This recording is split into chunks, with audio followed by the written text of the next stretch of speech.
The outgoing US leader Joe Biden will have to vacate the White House after 2 months now and make way for Donald Trump.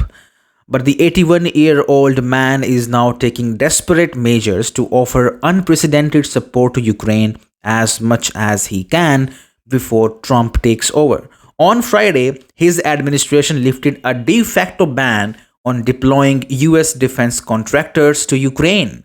Translation: American nationals will now be risking their lives for the Zelensky regime. They won't participate in combat zones, although, as per reports, they will be stationed far away from front lines and combat zones. Well, foolish US officials should study more about the hitting range of Russian missiles. Not just Ukraine, any region in whole of Europe can be struck by Russia, technically speaking. So, the argument that deploying US nationals away from front lines to keep them safe is absurd. Their main job would be to repair American made armament such as F 16 fighter jets and Patriot air defense systems that Ukraine has been using against Russia. Now, much of the equipment has been damaged beyond repair by Kyiv's own specialists. So far, Kyiv had to export these damaged equipment to NATO nations to get them repaired, but it is lengthy and slow process. Biden's unofficial mouthpiece, CNN, said these contractors will help Ukraine forces rapidly repair and maintain US equipment as required so it can quickly return to the front lines. The report added F 16 jets and Patriot batteries require specific technical expertise to maintain. Now, let me tell you why this exercise could turn into a disaster for US contractors. Now, Russia may view those contractors as its own enemy because they are openly backing Ukraine while being inside Ukraine against Russia. So, officially, Ukraine and Russia are at war, and Moscow can fire its missiles at any part of the country. It has been doing that for months now.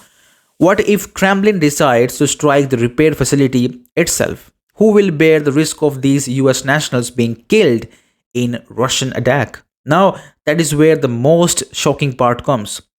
According to the Pentagon contracts, not the US government or Ukraine, but the defense companies, the private firms will be accountable for their safety.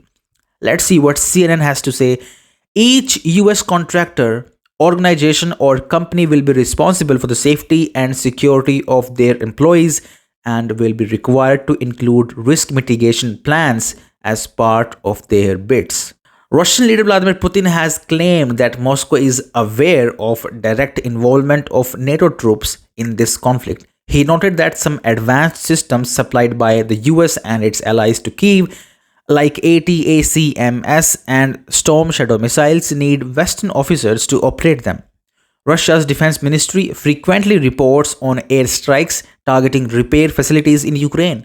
This week, the Russian military launched at least 38 strikes on Ukraine's military industrial facilities, as well as the energy and military infrastructure supporting them. This all is being done just ahead of the inauguration of the Trump administration 2.0. This is outright criminal. Biden knows that Trump would never help Ukraine at the expense of American lives, so he is doing the job himself. As fears grow that Trump may scale back American support to Kyiv, Biden is ensuring the war machinery remains well oiled for as long as he remains the commander in chief.